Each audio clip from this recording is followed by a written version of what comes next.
खबर है कि मायावती ने बीजेपी को 30 वोट से हराया है। क्या हुआ कि 30 वोट से बीजेपी को हारना पड़ा। नमस्कार, प्रभात खबर में आपका स्वागत है। मैं हूं आपके साथ राजकमल। बिहार चुनाव के नतीजे आ गए हैं। अब सब कुछ साफ हो गया है। एनडीए को प्रचंड बहुमत मिला है।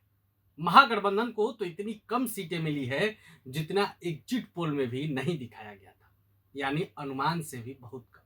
खैर, नतीजे तो आप सबने देखा, किसको कितना सीट मिला ये भी जाना। लेकिन इन सब के बीच एक चौंकाने वाली खबर सामने आई है। खबर कह ले या फिर उन आंकड़ों पर नजर पड़ी है।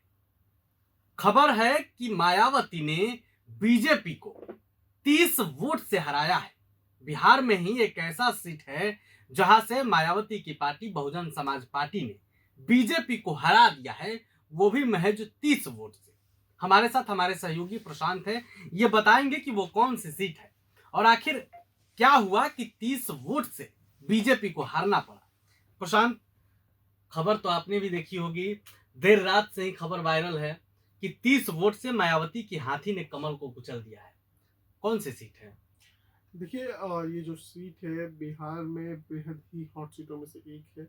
इस सीट का आप अंदाजा इसी बात से लगा सकते हैं कि यहाँ से बिहार के पूर्व मंत्री और राजद के एक समय प्रदेश अध्यक्ष रहे जगदानंद सिंह जो हैं उस सीट से विधायक रह चुके हैं।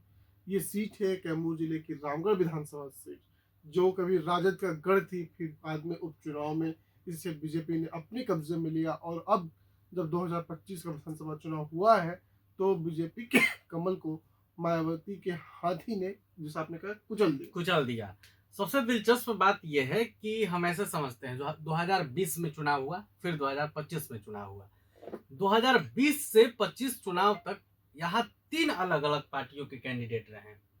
2020 में जब चुनाव हुआ था तो सुधाकर सिंह यहाँ से विधायक चुने गए थे, जो कि अभी आरजेडी के टिकट पर ही बक्सर से सांसद हैं, जगदानंद सिंह के बेटे हैं। सुधाकर सिंह 2020 में चुनाव जीते। 2024 में जब वो एमपी बन गए तो वहां उपचुनाव हुआ। उपचुनाव में वहां बीजेपी जीत गई, अशोक कुमार सिंह नाम है। लेकिन जब फिर से 2025 में विधानसभा चुनाव हुआ तो वहां से ना आरजेडी जीती ना बीजेपी जीती, वहां से बहुजन समाज पार्टी जीत गई। आखिर इसका क्या समीकरण रहा? देखिए, इसका बहुत सीधा समीकरण है रीजन। जब हम उसके तथ्यों पे जाते हैं, जब हम गहराई में जाते हैं तो एक बात दिखता है कि राजद के जो वोटर हैं वो कहीं ना कहीं ये बात समझ गए थे कि शायद इस सीट पे राजद जीत नहीं पाएगी, तो उन्हें लगा कि बीजेपी को हराना है तो एक मजबूत कैंडिडेट जो है सतीश कुमार सिंह यादव, जो बाय नेम जो है वो यादव है और राजद के जो कोर वोटर हैं वो भी यादव समुदाय से आते हैं, तो उन्होंने कहा कि चलिए, पटना में तो राजद की सरकार आई रही है, यहाँ पे हम राजद समर्थित यादव समर्थित उम्मीदवार को दे देते हैं, यादव को वोट दे देते हैं, जिससे कि अगर जरूरत पड़ेगी तो ये राजद में चले जाएंगे। जी, वहां से उनको यादव सरनेम था, यादव थे, तो यादव जो वोट था वो शिफ्ट हो गया बहुजन समाज पार्टी की ओर, चूंकि जातीय झुकाव। वहां से बहुजन समाज पार्टी का उनके पास सिंबल था।